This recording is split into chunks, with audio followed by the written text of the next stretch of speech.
Hey, it's Rich, the Louisiana Hobby Guy.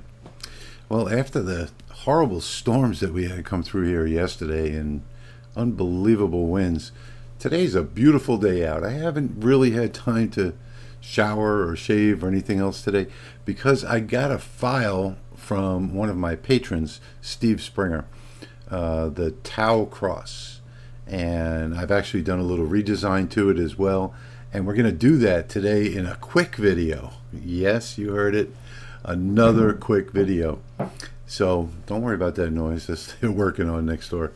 We're going to do that today. Get started right now. Let's go. All right, so we're now in Lightburn. And you'll see down here I have Tau Cross loaded in my art library. And I'll make this art library a part of the zip file for download.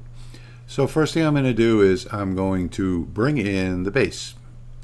So I'll double click on the base. It is in the wrong orientation for my 200 by 300 laser. I'm using the Monport 40 watt CO2 today. So I will select this and I will press the comma key to turn it sideways so that it will fit on my laser.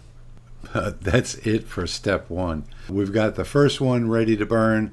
I'm going to set my cuts and layers right over here. So if you'll see, I've got Plywood. This is the Monport 40 watt library. If you don't have a library, you can go to the hobby forums at lahobbyguy.com, go to the forums and go sign up as a member, and you'll see a new section open up there called Members Only Downloads, where you can find these libraries. So I'm going to come to my cuts and layers here. I'm going to select this layer. And I'm going to assign this cut speed to this layer by clicking assign right here.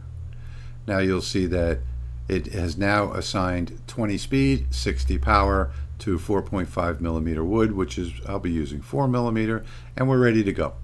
So I'll switch over to the other camera now, do a quick cutout of this one. Okay, so that was quick and we're done with this. Now I do want to say one thing, and that is, I'm going to delete that. I'm going to come back to the art library. If you want to resize these, so let's say that you're not happy with this 8.7 by 6.6 size over here. Well, what you need to do is bring both of these out, like so. And with both of them on your workbed, you're going to press Control or Command and the letter A to select all, and now you can resize them to whatever size that you want. Typically I'm going to go by height, so and it is height, it is not height. I don't know why so many people on YouTube say height, because there's no such word. One of my pet peeves. Had to throw that in there. So I normally resize the height, so if you wanted to resize it to 10 inches or 11 inches or 12 inches, you would make sure that the lock is on, put in the size that you want, resize both of them together. Today we're not going to resize it. I'm happy with it the way it is. So I'm going to delete this one. And I'm going to select this one. And I'm going to press my comma key one more time.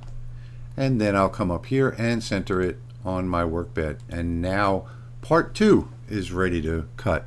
This is such a simple project. I hope you all are going to love this. And wait till you see the finished product. So let's jump over to the other camera, cut out part 2, and keep going. And finally, I have redone the art library here, thinking that some of you may not want the Tau cross. So I've gone ahead and I've created a Christian cross. And very simple to do, just making a couple of rectangles and welding them together and then offsetting one. And what I did was I beveled the edges on the offset like that. So if we take and bring this one over here and snap it into there, that's going to make a beautiful cross, I think. You can feel free to redesign this any way that you want, but I wanted to redesign this art library to give you the option of whether to make the Tau cross or whether to make the Christian cross. Completely up to you. So I hope you enjoy this download, and I hope this video helped you out a lot. I'll have a couple of closing comments and you'll be ready to run either one of these jobs yourself. So how do you like that? Short, quick, easy download right down there somewhere.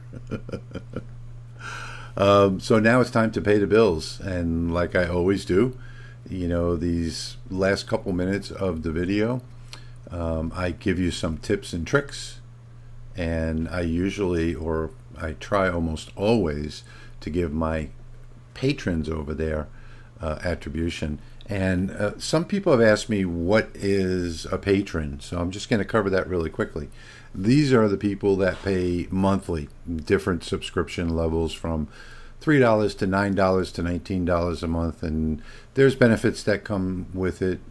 On the Patreon website, there are patron-only downloads, files that you won't see on my forums or in my store or anyplace else, and there's discounts from 80 to 100% off my electronics store as well, depending on your level there. So that's what these guys are all about over here on my side, and I want to give them a big thank you in this, as well as all of you, because they pay the bills, but so do you by watching, subscribing, hitting that bell notification. I never talk about this, by the way, because I just hate hearing about it in other videos.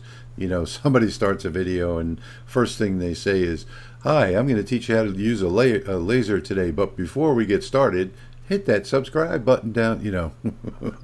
And they go through all kinds of work to have people jump out and pointing down and graphics and bells and all. Well, I really don't do that at all. Once in a great while you'll hear me talk about subscribing, and that's today. But anyway, let's get on to the tips and tricks for this one. So first off, I've packaged up the Lightburn art library, the SVG file, the DXF file, and the AI file, all into a zip folder. So if you've never worked with zip folders before, and I never had a Mac, so I don't know about Mac. I'm pretty sure it's going to be similar. Once you've downloaded that file, you need to right-click on it and extract all files. Don't work from the file. I know you can just double-click the file and work from there, but don't do that. But because you want to extract those files so that you can keep them all in a safe place and not just have that zip folder to use once. So extract those files to your hard drive. You'll have them for future use. You'll have to extract the Lightburn art file, art library, or else it won't work more than once. So make sure you extract the files. Now, what I did on this, I actually wound up with 3.5 millimeter wood is what I wound up doing this with, and I used the Monport K40 Lightburn. Did a fine job. I ran that at 20 speed and 60 power, and my amp meter was at 17 milliamps.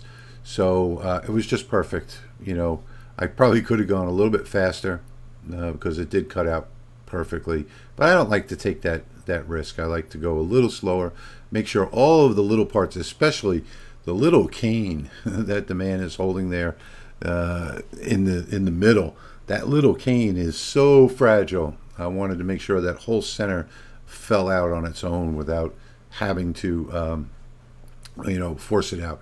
So on these fragile pieces where you've got all these little tiny pieces, you may want to go a little bit slower. And really that's my only suggestion for this, because there's no design involved. Well, there was one other thing I wanted to mention, and that was on the Christian cross.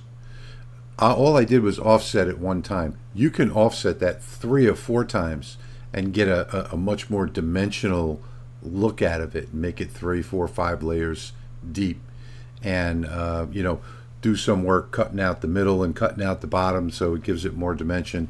Play with the file, you know, if you want to, and you can make a big one, as big as your laser is.